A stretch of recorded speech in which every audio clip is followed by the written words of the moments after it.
Greetings, YouTube. Welcome back to Shondo RC. I've got a subscriber that seems to have a little bit of confusion on how to set up sources or the source line on the mixer page concerning an aircraft. So I'm going to do this little video here to kind of explain how to set that up and what some of those symbols means that's next to that source. So without further ado, let's go ahead and get there. We're going to do this on OpenTX. Of course, this is the latest version of the OpenTX, and I do recommend always keeping up with the latest versions of OpenTX because they frequently fix little bug issues and add little enhancements that can make your experience a lot better using this radio. They've come a long way. I remember using them back when they were in the 1.1 or 1.2 or something version, and now they're way up here now to the 2 point something, and I'm still using them. So there's been probably about 10 or 11 different versions of OpenTX since I've started using it, and I can tell you it's come a long way. But let's go ahead and let's show you guys how to set up source on your mixer channel and what some of those source options mean. We're going to just play around. I've already got a plane in here that's already set up. It's a T-28. So what I'm going to do is I'm going to go ahead and navigate to that mixer page. And again, I hit menu, and this is on a Taranis. This is the newest Taranis they have out. This is the 2019 version with the Access. This is backwards compatible, so we'll run your X receivers too. So if any of you are thinking about buying the new Taranis radio, make absolutely sure you buy the 2019 version. The Access radio system that's out right now, if you buy the version that is before this, it's not backwards compatible with your current X series receivers. You do have to have the 2019 version to make it backward compatible. And you're going to want a backward compatible transmitter at this time because they don't have a whole lot of firmware out there yet to update your receivers to get the Access protocol in it. So just make sure you just note that. But we're going to go ahead and we're going to scroll over to the mixer page here. And what he's concerned about is he's concerned about the source line. Or that's the line he's asking about. So I'm going to go ahead and I'm going to enter into my aileron channel on Mixer. And in this specific case, I've got it set to channel 1. I mean, it may be different on yours. It could be set to channel 2, channel 5, channel 2 and channel 5, or whatever it may be. But just for demonstration purposes, we're going to go ahead and long press, go to edit. And if you look down here at the second line where it says source, I believe that's what he's concerned about. And if you look on the left side of where it says aileron, you're going to see a little symbol that says I. Now, you can go ahead and hit your button here, the little scrolly wheel, and you can cycle through different sources that channel will control. So if I was to switch to rudder and enter that, when I move my, that means my rudder would be on channel 1. So what we're going to do is scroll through these things and kind of explain what they are here. And if you looked here just a second ago, you can see rudder has I next to it. But when I move one more time to go back to rudder, all of a sudden I got this weird looking symbol right next to it.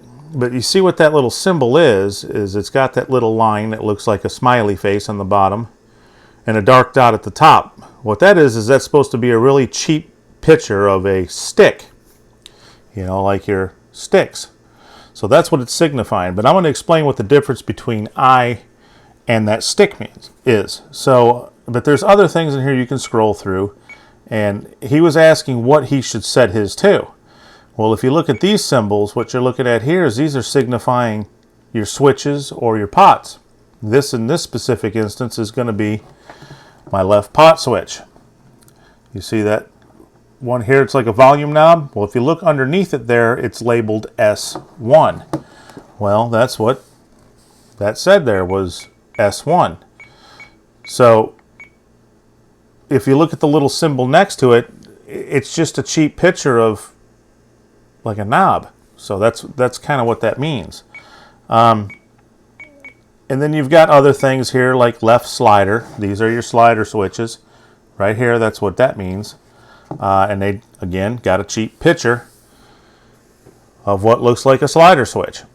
And if you scroll over, you got right slider, max. When you get into the ones that say CYC1, that's, I don't know what that actually stands for. I know what it's used for.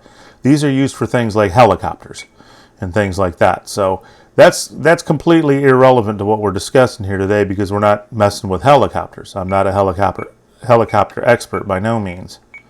But the difference between the eye and the one that's got the stick next to it is this. I would recommend at any given time you're setting up a source, you've got two ways you can do this. When you've got it blinking, and remember in all my videos I tell you you can only make changes when the line is actually blinking. But when it's blinking, you can select anything you want. So even if I move my throttle, I can turn that into throttle. Or if I want to turn it into aileron, I'll just move my aileron, and there's aileron. But look what just happened. It changed the aileron, and it put the switch logo next to it. So what that means is anytime I move this when I'm flying, it's going to actually get all of its information from this mixer page concerning that aileron. Now the difference between that is this. I can either do it with, like I said, with the stick, or I can set it to I, which you see the I aileron there blinking. I can set it to I, and here's the difference. If I set it to I, what it's going to do is it's going to retrieve all of its information on that input from this page, inputs. Now here's the reason I like to set all mine to I, because if you look here on my aileron setting, I also have Expo, that's the E, set to 40%. So if I've got over on my mixer page my aileron source set to I aileron, it's going to retrieve all of that information for that channel. If I don't, and I just set it to the stick looking figure next to the aileron, then I'm not going to be able to get this Expo over there as well, because now it's just going to solely be using all the settings just on mixer, ignoring everything on inputs. So that is the difference between those two symbols. You can set it for I, which means it's going to go through this first before it gets to mixer and your airplane to retrieve all the information from inputs to mixer and then to your airplane. If it's set to the sticks version, it's just going to completely bypass this and work off the sticks only. So that's another thing that you need to take into consideration. Now I know there's going to be a question out there. Somebody's going to say, well, why do they have these two separate pages? Because in a sense, check this out. If I go to aileron here, and I hit edit, and I go down here, and here's where the curve is. It says Expo. And you can see where I set it to 40%. Well, check this out. If I go to my mixer page, and ironically, which really makes no sense to me, but then again I didn't write the software, I can go down here to where it says curve, and I can set it to Expo, and I could set it to 40% as well if I wanted to.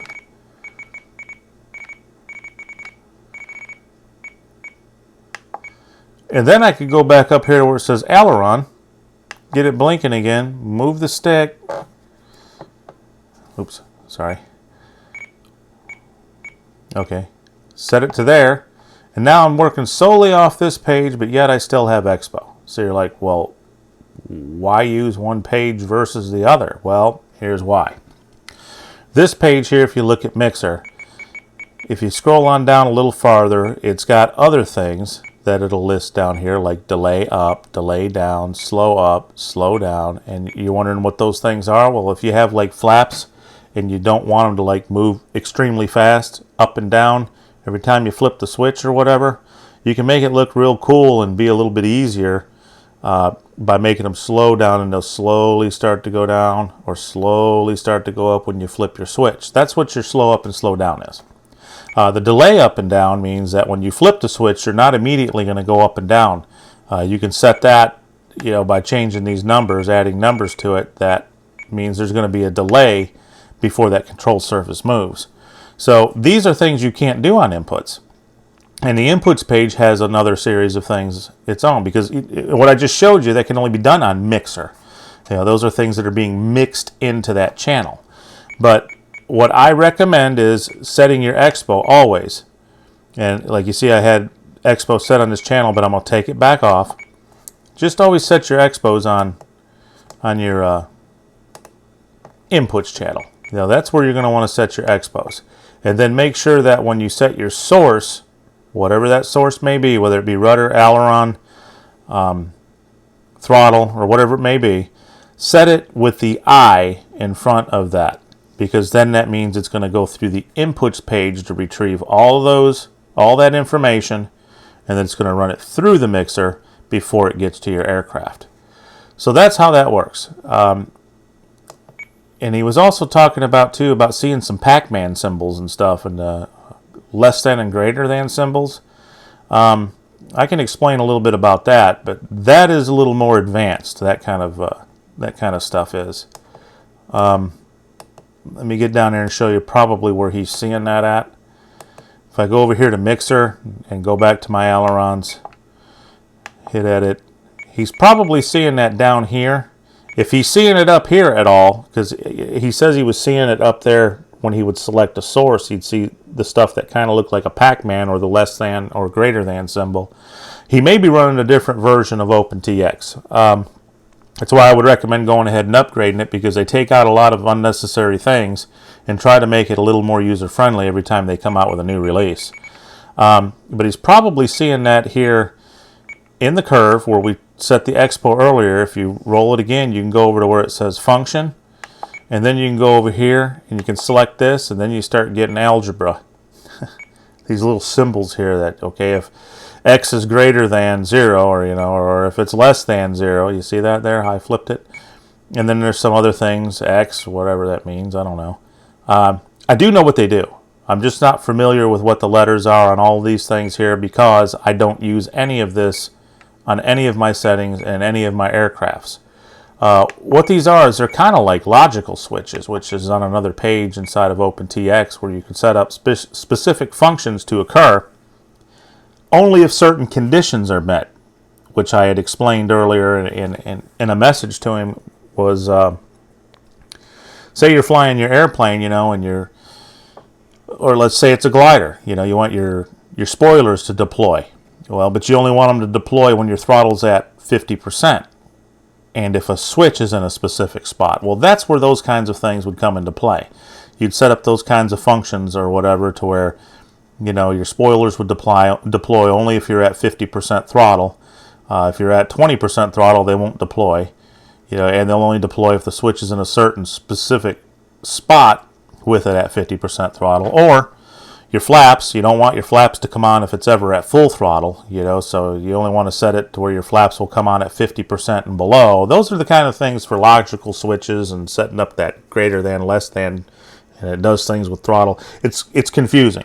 That's not what the purpose of this channel is. The purpose of this channel is to try to put things in basic and layman's terms to help you understand, so you can get your airplane up and flying. The rest of it's a learning curve. These are things you're going to learn as you go.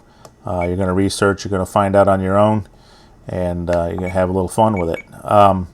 OpenTX is not I don't want you to think at all that it's hard to use. OpenTX is extremely easy to use, but you just got to start out with the basics first. And again, like I said, I'm going to go ahead and switch this back. Right now it's set to aileron sticks. That's that stick symbol next to aileron. I want to set it back to aileron I, so that it will use everything I've got on my inputs channel, including my expo, before it goes through mixer, and then it gets to the aircraft. So that's what you'll set your source to. So I would recommend anytime you're setting up your source, make absolutely sure that whether it be aileron, throttle, rudder, or elevator, make sure there's an I in front of it so that it will run through the inputs section first before it does everything else. I hope this helped you out, and I hope it did answer some questions out there. If you liked what you saw, go ahead and hit like and subscribe, and stay tuned for the next video. Have a great week.